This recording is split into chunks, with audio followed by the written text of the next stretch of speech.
তেল,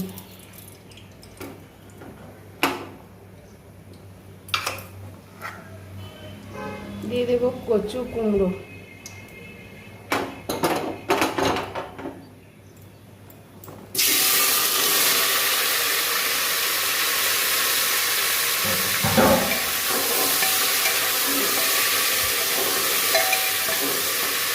কচু কুমড়ো তরকারি, দিয়ে দিচ্ছি পরিমাণ মতো লবণ,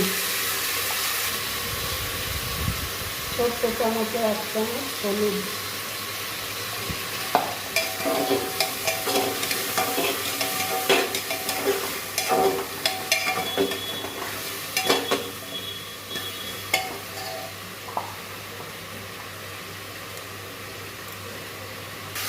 কাঁচা গন্ধটা যাওয়ার জন্য সামান্য কষে দিলাম।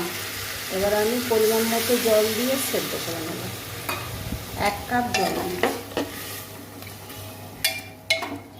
এটাকে আমি সেদ্ধ করে নেব। তারপর মশলা দেব, পরে নামিয়ে মশলা দেব।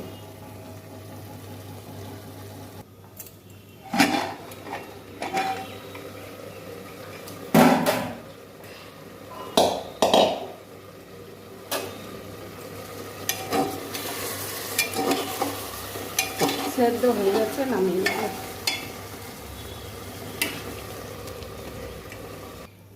সর্ষে তেল দেব, শুকনো লঙ্কা দিলাম, গোটা জিরে দিব সামান্য, আর সামান্য দেব 5 ফোড়ন।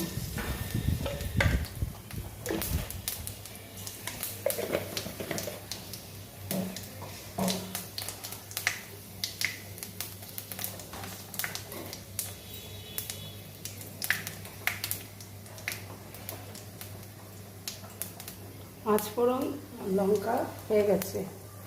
এবার আমি দিয়ে দেব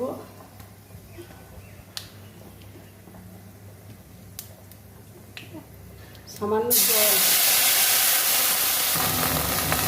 1 চামচ ধনে গুঁড়ো, ছোট্ট চামচে,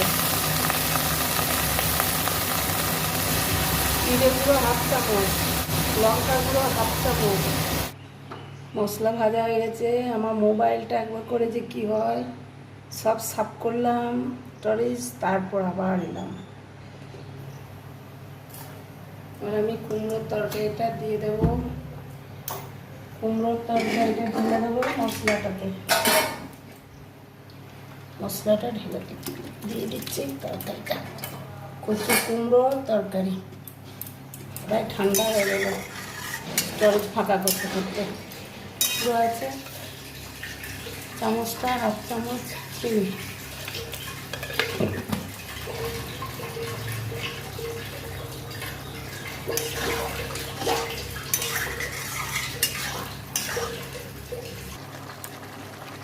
কুমড়োর তরকারিতে ভাজা মশলা দিলে খুব ভালো লাগে, সামান্য ভাজা মশলা দিলাম, চামচটা 1/2 চামচ।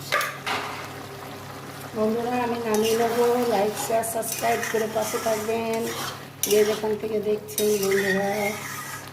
রেডি, নামিয়ে নিচ্ছি। কচু কুমড়োর ভোকাম তৈরি।